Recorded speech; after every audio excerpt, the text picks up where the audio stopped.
Aí, como recuperar a pastagem o mais rápido possível após as primeiras chuvas, né?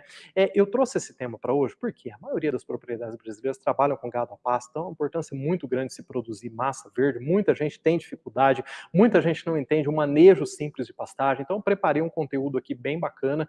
Espero que ajude aí para você ter cada vez mais pasto para servir para seus animais, tá? Ó, leva em consideração o seguinte: toda a pastagem que o animal consome, 70% retorna para o solo, 30% fica no produto final, digamos assim, né? Fica no organismo do animal para produzir carne, para produzir leite, 70% retorna para o pasto na forma de urina e fezes desses animais. Então, olha só, você tem sempre que ter uma alta produção de massa verde para você abastecer os animais aí na sua propriedade, tá? E aí é o seguinte, vem as primeiras chuvas, muitas propriedades dão aquela respirada, né? Fala assim, opa, acabou o problema da falta de pasto, caiu as primeiras chuvas, será? Será? Vamos lá, né? Sei se acabou não, está começando, tá? Mas é o seguinte, não deixe os animais consumirem a rebrota, tá? O que é a rebrota?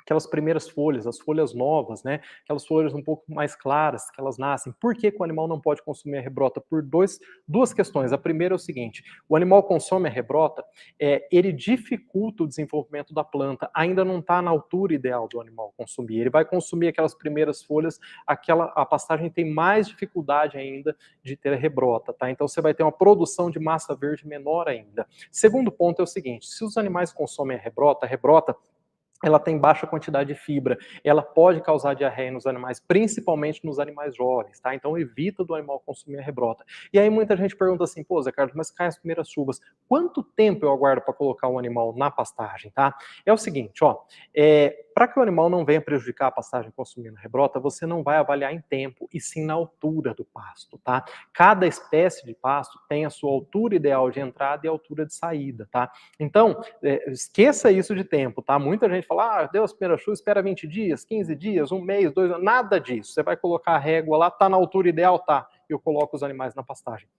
Não está na altura ideal, eu espero a rebrota para eu colocar os animais na pastagem, tá? Então, média altura. Se você quiser uma sugestão aqui mesmo no canal do YouTube, eu tenho um vídeo que fala a altura da entrada e saída da maioria das espécies de pastagem que nós temos no Brasil, tá? Pode, depois da live aqui, pesquisa que eu tenho certeza que você vai gostar, tá?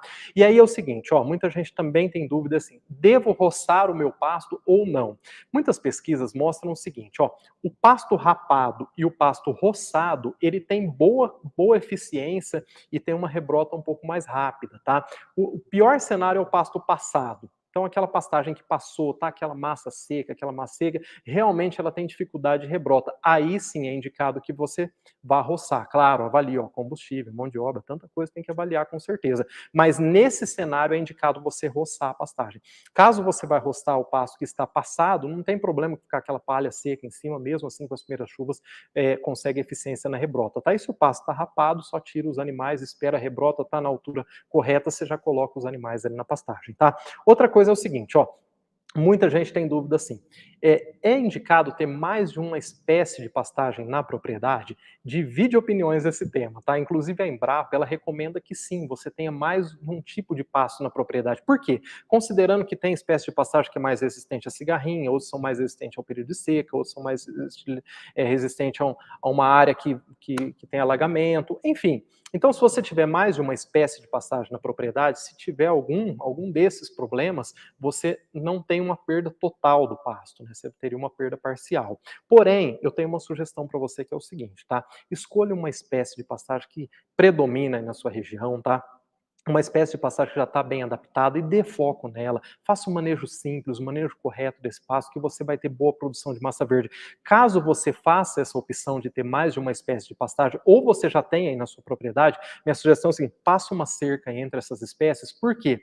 Se você não passar uma cerca, você vai perceber, o gado ele tem preferência de comer uma espécie que a outra, então pasto abaixa demais, o outro está um pouco maior. Outra questão é você ajustar essa altura de entrada e altura de saída, porque, e aí?